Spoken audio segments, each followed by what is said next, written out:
बाद एटमॉस्फेयर इतना पोल्यूशन क्यों होता है?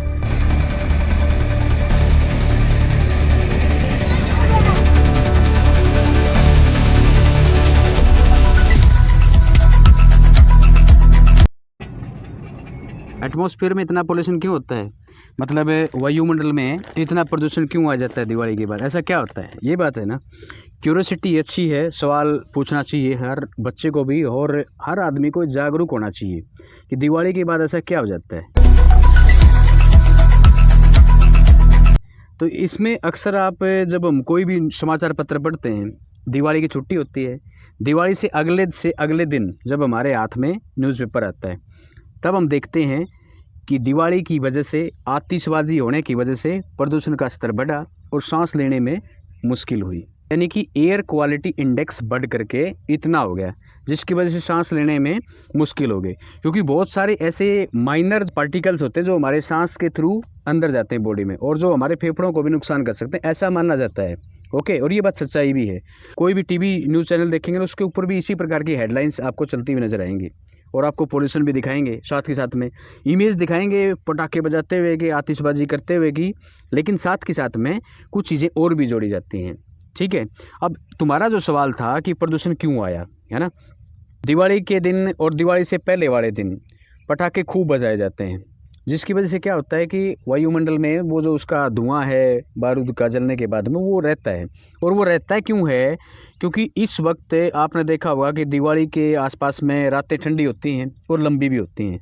आप अभी मेरे पीछे ये धान देख रहे हैं, इस धान के पत्ते के ऊपर भी अगर आप देखेंगे ना तो ओस आई हुई है, देख रहे हो ना, ओस, ड्यू बोलते हैं इसको इंग्लिश में, है ना। तो ये जो ड्यू आई हुई है, क्या होता है कि इस वक्त वायुमंडल में नमी होती है, यानी कि हवा कैसी है, ठंडी है, और ठंडी हवा ऊपर जाएगी कि नीचे आएगी? नीचे आएगी। और हवा जब गर्म होती है गर्मियों में, तब वो हल्की होती है, हल्की चीज़ ऊपर जाएगी या नीचे आएगी? ऊपर जाएगी।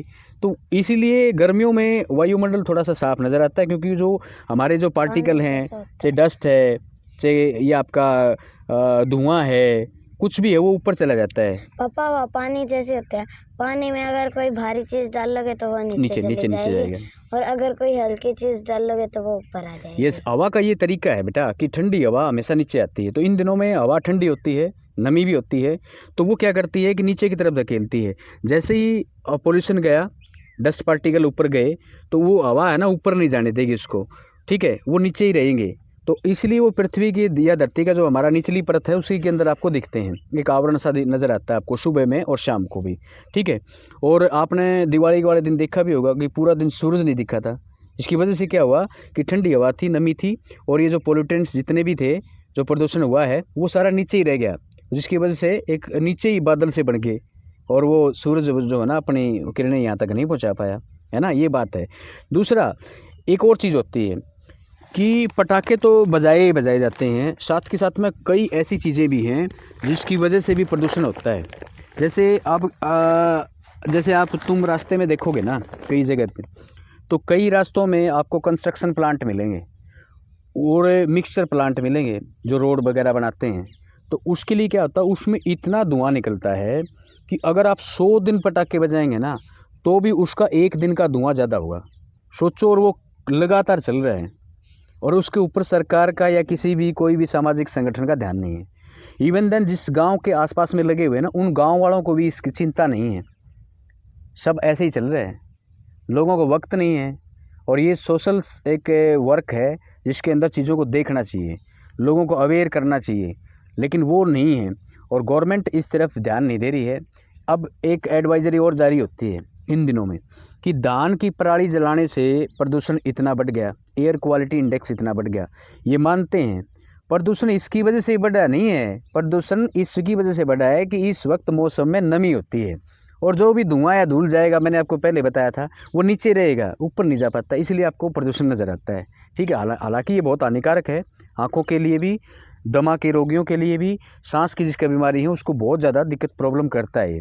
ठीक है, अब ये धान जलाएंगे, एक किसानों के लिए एडवाइजरी जारी होती है कि जो भी धान जलाएगा, पराली जलाएगा, धान नहीं पराली जलाएगा, उसको फाइन भी होगा और उसको सज़ा भी हो सकती है।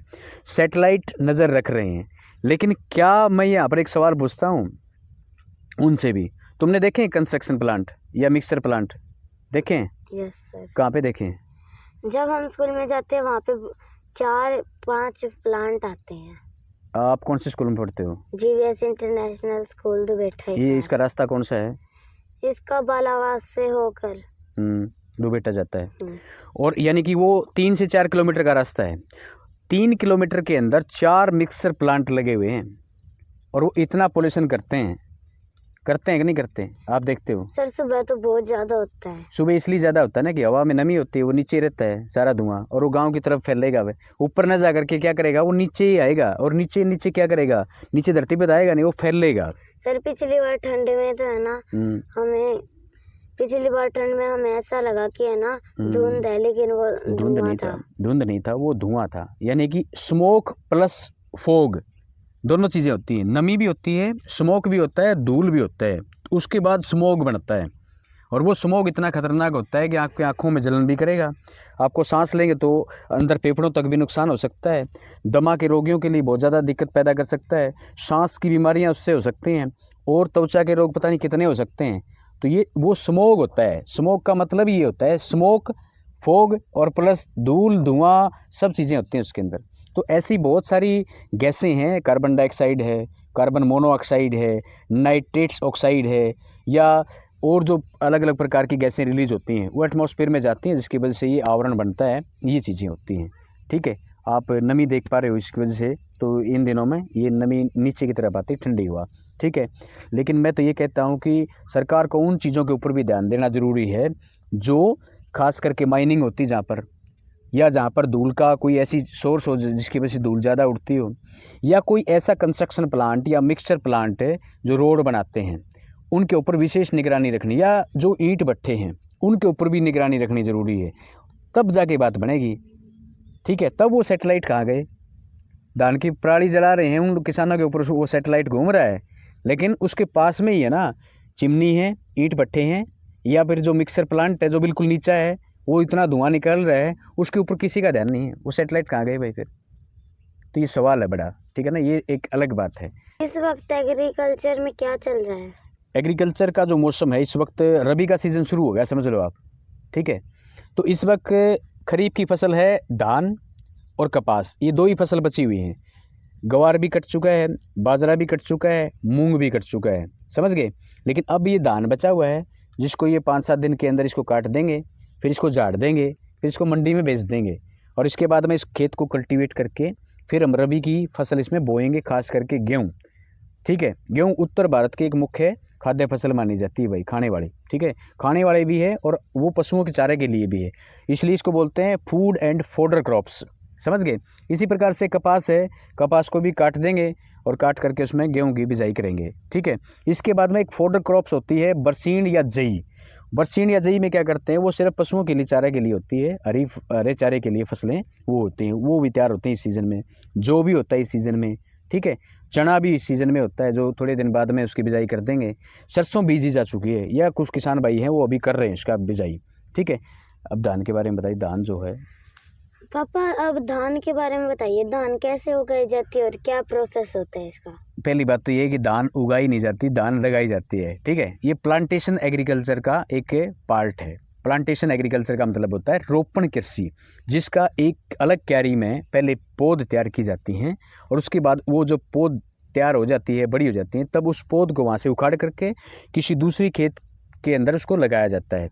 तो जब इसको उखाड़ेंगे, पहले इस खेत को तैयार करेंगे, फिर इसमें पानी खड़ा करेंगे, फिर इसके बाद में इसको लगाएंगे। रोपा नहीं जाएगा इसको, मतलब रोपा जाएगा, उगाया नहीं जाएगा, ठीक है। हालांकि आजकल मशीनें आ गई हैं जो सीधी धान की बिजाई भी करती हैं, लेकिन अभी भी अधिकतर किसान भाई रोपण कृषि का इशारा लेते हैं। फिर इसको ये मिड जून के आसपास में इसको उगाया जाता है अपना उत्तर भारत में।